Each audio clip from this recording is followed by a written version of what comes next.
Hello there, it's midnight. I'm Anita and you're watching Nightline. News making the headlines. Unity government to prioritise small-scale projects at district level. And MACC confirms probing politicians' role in online gambling.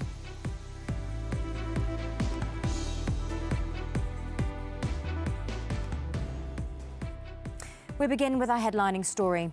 The Malaysian Anti-Corruption Commission, MACC, is investigating the involvement of a politician in online gambling activities in the country. In a statement on Saturday, the MACC said the investigation was conducted based on information received, adding that it will also share the information with the Royal Malaysia Police, PDRM. The anti-graft body said it will not compromise with any party involved in corruption and abuse of power, which resulted in enabling online gambling to take place. Recently, the Home Ministry revealed in the Dewan Rakyat that there was an element of political patronage in online gambling in the country. Its Minister, Datuk Sri Saifuddin Nasution Ismail, said the element in question became the biggest constraint to the Ministry and PDRM, as well as the government as a whole, in the effort to combat the activity.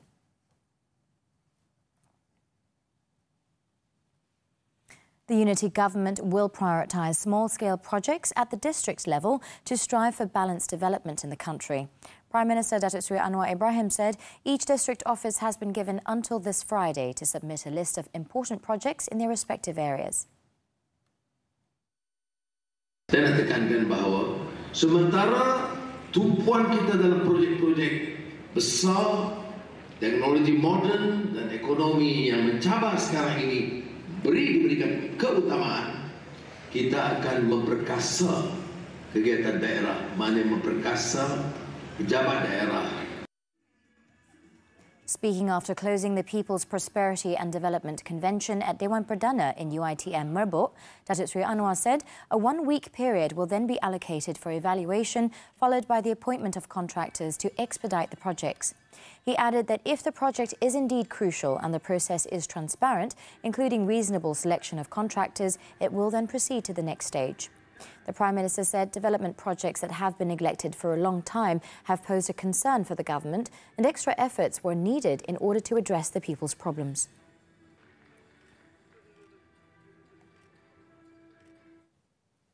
At a separate event, the Prime Minister on Saturday stressed that the Unity Government Cabinet under his administration has remained free of corruption. Datuk Sri Anwar said after 7 months of governing the country, there have been no reports of ministers or officials siphoning illegitimate funds in order to enrich themselves. This is due to the clear instructions issued by the Prime Minister that if they are found to be involved in abuse of power, they will face stern action and be asked to resign from their positions.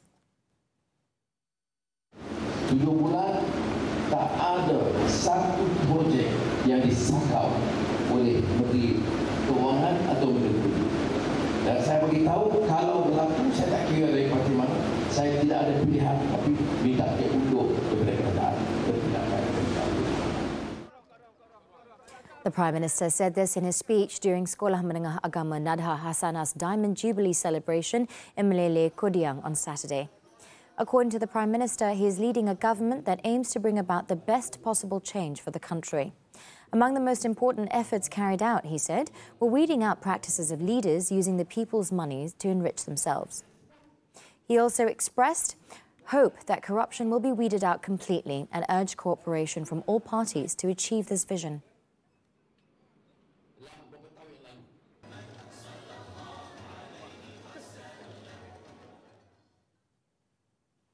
The government is committed to ensuring that smallholders are not left out of the palm oil supply chain following the introduction of new palm oil regulations by foreign countries. Deputy Prime Minister Datuk Sri Fadilah Yusof said Malaysia is of the opinion that whatever regulations the European Union, EU, wants to implement should involve negotiations with the government. Datuk Sri Fadilah, who is also the Plantation and Commodities Minister, said the message was delivered by the government during the joint mission of Malaysia and Indonesia to the EU through the Council of Palm Oil Producing Countries, CPOPC, in Brussels, Belgium, late last month. Setakat apa yang kita bincangkan, mereka sudah pun mendengar dan mereka akan datang ke Malaysia untuk memperincikan segala perbincangan dan diharapkan MSPO kita akan diterima pakai dalam due diligence proses itu nanti.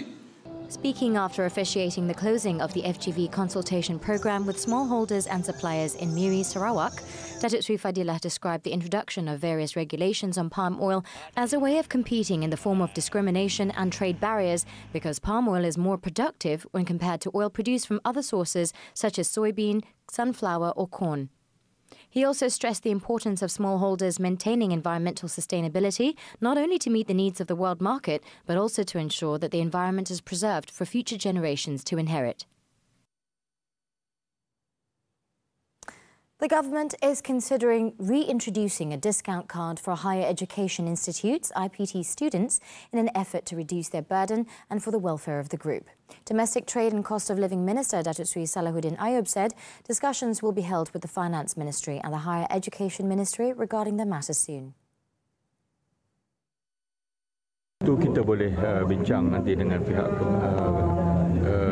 Kementerian Keuangan dan juga Kementerian Pengajian Tinggi. Dan itu di luar daripada bidang kuasa saya. Tapi ideanya itu boleh kita panjangkan dan sebagaimana kita telah buat banyak program-program rahmah termasuk untuk siswa. Datuk Sri Salahuddin said this at the Rahmah Tour Programme media conference after a town hall session at University Technology Mara, UiTM Perak branch campus in Sri Iskandar on Saturday. Previously, the student discount card was designed to function as a debit, ATM and discount card of up to 60% on various products for IPT students.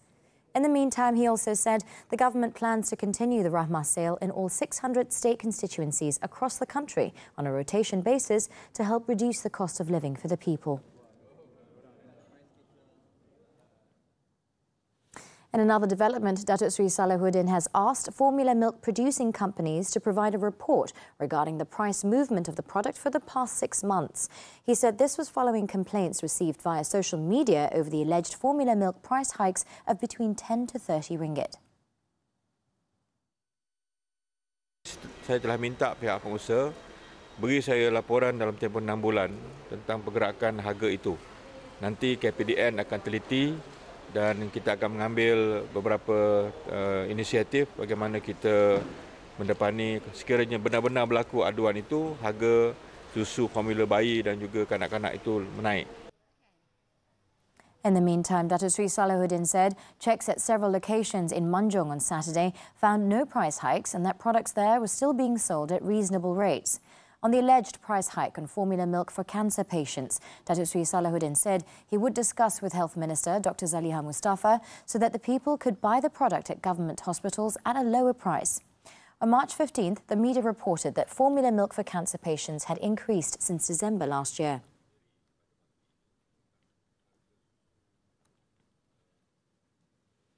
The Local Government Development Ministry has allocated 42.26 million ringgit to build and carry out repair works on houses in urban areas this year.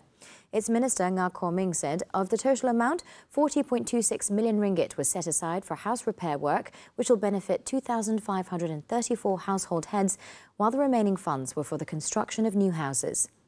Nga said that the allocation was to help those in the B40 group who live in urban areas to repair or rebuild their dilapidated or damaged houses. Of the total, 2 million ringgit will be channeled to 133 recipients in Perak through their respective local authorities, with each household head receiving up to 15,000 ringgit to repair their homes. He also reiterated that his ministry was always committed to improving the socio-economic status and standard of living of the people, especially low-income earners in urban areas.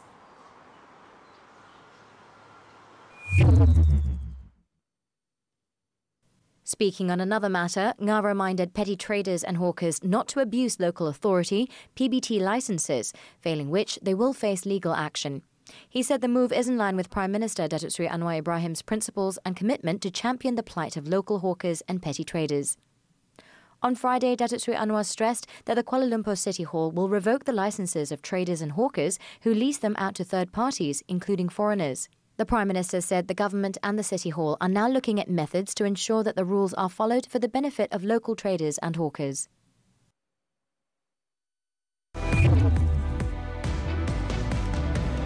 Coming up next, dozens die as countries swelter under extreme heat wave. This and more from the foreign front right after this short break. Stay tuned.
back with news on the foreign front. At least 40 people, mostly students, have been killed at a school in western Uganda by rebels linked to the Daesh terror group. Officials said the attack happened at about 11:30 p.m. local time on Friday at a school in the Kasese district in western Uganda. It was reported that 6 other students have been abducted and a dormitory in the school has been set on fire in the attack, believed to have been carried out by Ugandan militants with ties to the Daesh group. While some of the students suffered fatal burns when the rebels set fire to a dormitory, others were shot or hacked to death with machetes. Police, however, did not expand on the nature of the attack or how the victims died. Over in India, at least 34 people have died over the past 2 days as a large swath of the northern state, Uttar Pradesh, sweltered under severe heat, prompting doctors to advise citizens over 60 to stay indoors during the daytime.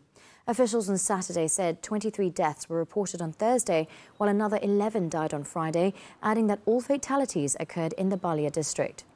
It was reported that the dead were all over 60 and had pre-existing health conditions that may have been exacerbated by the intense heat. According to the India Meteorological Department, Balia reported a maximum temperature of 42.2 degrees Celsius on Friday, which was 4.7 degrees Celsius above normal.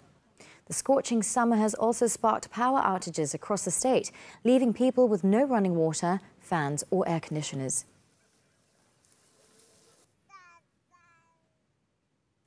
Whereas over in Mexico, at least 8 people have died as of Friday due to the recent heat wave. According to the country's health ministry, the extreme temperatures in the northwest and southeast of the country, which are a few degrees above seasonal norms, were the cause of deaths. A number of people were also admitted to hospitals complaining of sunstroke due to the heat wave. The hot weather, which is especially severe in the states of Sonora, Veracruz, Quintana Roo and Oaxaca, is expected to continue for a few more days. Earlier, it was reported that the hottest days in recent years have also been experienced in Mexico, where the temperature exceeds 40 degrees.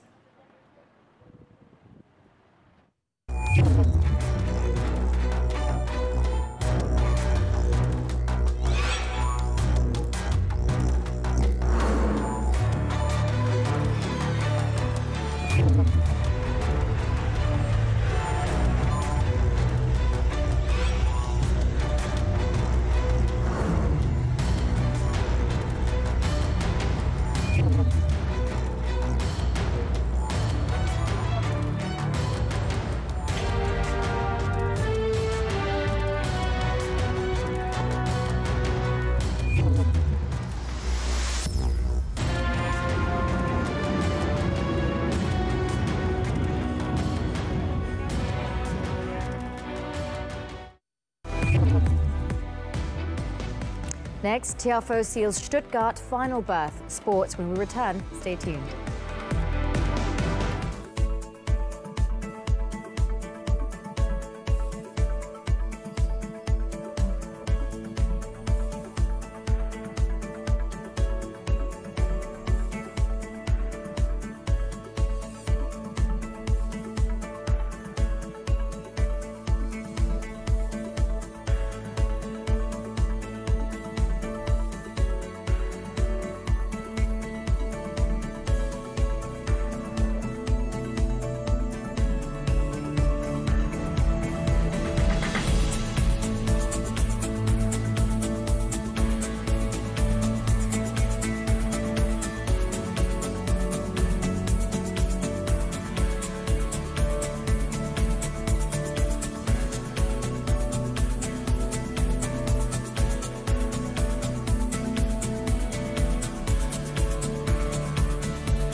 Ayo semarakkan sokongan anda untuk Harimau Malaya. Siri Persahabatan Antarabangsa. secara langsung hanya di TV9 dan Astro saluran 149.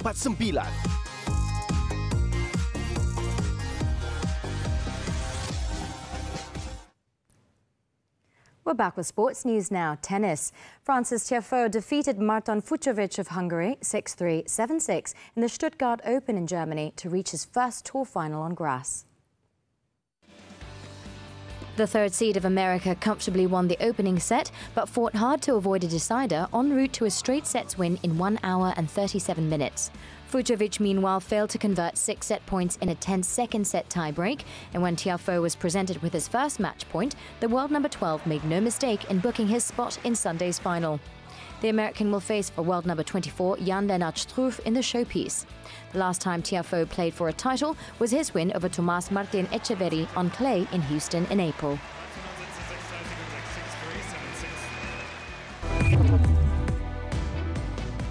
So to come on Nightline, investigation paper opened on viral Banda Sunway shooting videos. Don't go away.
Fatherhood is a cherished bond that transcends time, culture and circumstance.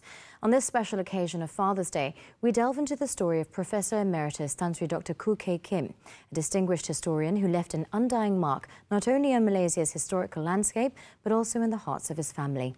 Alif Yunus reports. Professor Emeritus Tan Sri Dr. Koo Kay Kim, widely regarded as Malaysia's national historian, died of lung failure on Tuesday morning, May 28, 2019, at the University Malaya Medical Centre at the age of 82. For Puan Sri Rati Koo, wife of the late Prof. Tan Sri Dr. Koo, the passing of her husband marked the beginning of a challenging period. From their early days as student and lecturer to a lifetime of happiness, their enduring marriage not only bore witness to their deep love, but also shaped the life of their 3 beloved sons. Even in the face of adversity, Prof. Tan Sri Dr. Koo's remarkable qualities as a father shone through. Quality as a father, excellent. Excellent quality. I always tell my children they were very lucky to have had him as their father. Very soft-spoken, very sensible, never wanting to do things that they didn't enjoy. So everything that they did in school, they enjoyed. You know, they enjoyed what they did in school. And he always encouraged them, not always in studies, but in anything they did, that they should do it well. Despite the loss, the Koo family found solace in honouring Prof. Tan Sri Dr. Koo's lifelong pursuit of knowledge and historical preservation. His passion for history inspired his son, Edin Koo, to follow in his footsteps as an advocate for preserving the nation's rich heritage. Edin Koo fondly reminisced about the countless hours spent listening to his father's captivating stories, which not only deepened his appreciation for Malaysian history, but also shaped his personal and professional development. So when I was a small boy, about 5 years old, he was very involved in Rukun Negara.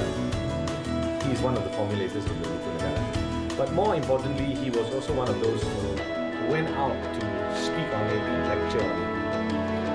And sometimes he would travel for 3-4 days, far off places, Papa, Bali, places like that.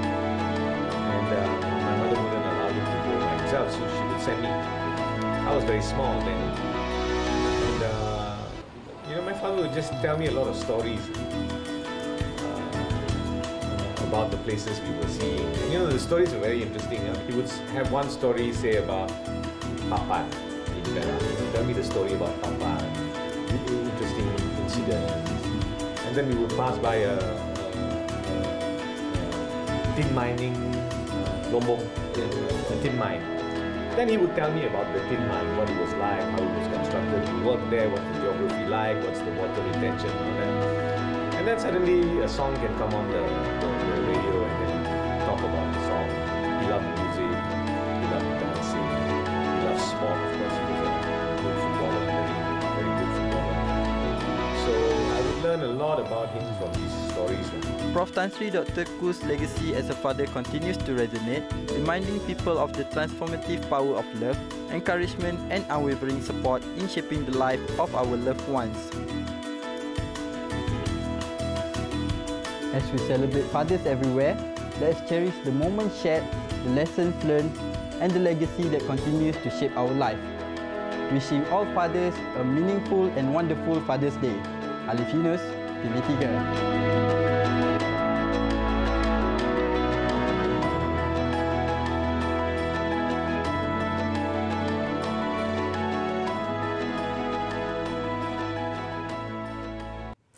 A touching tribute. Thank you, Alif.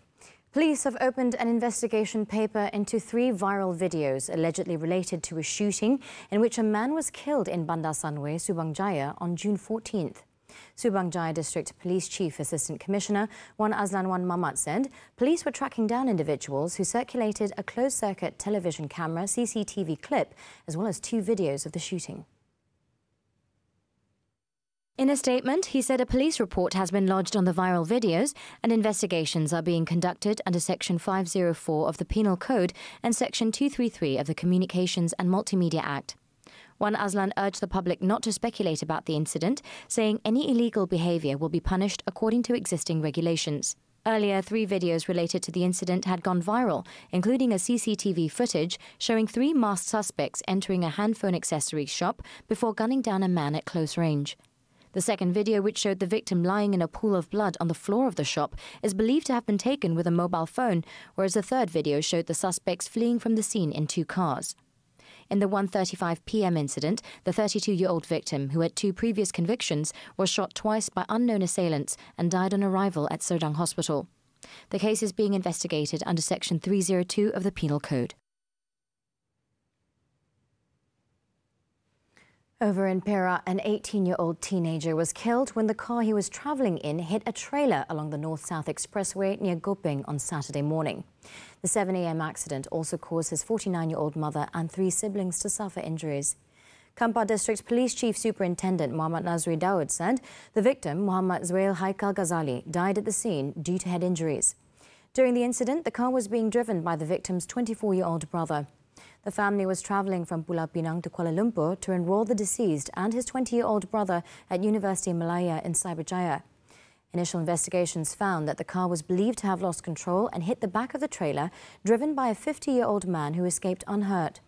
The injured victims were taken to the Tapa Hospital for further treatment, while the deceased was also taken to the same hospital for post-mortem.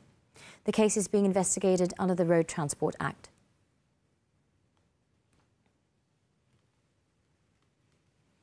In Terengganu, a fishing boat crew member was killed while 2 passengers were seriously injured in a collision between 2 boats in the waters off Pulau Perhentian on Saturday morning. The deceased, identified as 43-year-old Rahmat Mat Arifin, was pronounced dead upon arrival at the Pulau Perhentian Health Clinic. Acting Besut Police Chief DSP Azrul Anwar Noor said the incident involved a collision between a fishing boat and a tourist boat. The 8:15 a.m. incident is believed to have occurred when a tourist boat from Pasir Panjang on Pulau Perhentian Kecil, which was heading towards a jetty of a resort on Pulau Perhentian Besar, collided with a fishing boat that was on its way to a jetty at a village on Pulau Perhentian. The collision caused the fishing boat to capsize, leading to severe injuries and the death of one crew member. The fiberglass tourist boat, in the meantime, only suffered minor damage, while all the crew members and passengers, including 3 foreigners and 2 children, escaped unhurt. The case has been referred to the Malaysian Maritime Enforcement Agency for further investigation.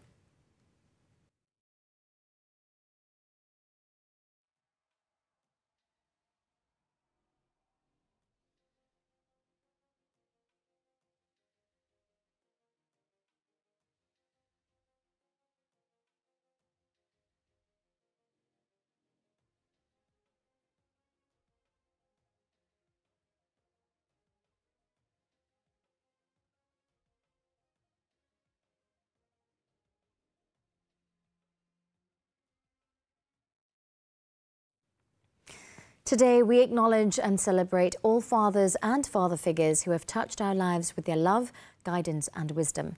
Whether they are present or being remembered fondly, their impact is immeasurable. As we wrap up Nightline this time around, let's take a look at some of the heartwarming Father's Day messages from around social media. And on behalf of the entire Nightline crew, we wish all fathers a joyous celebration with your loved ones. With that, I'm Anita Wu. Thank you for joining us and have a good night.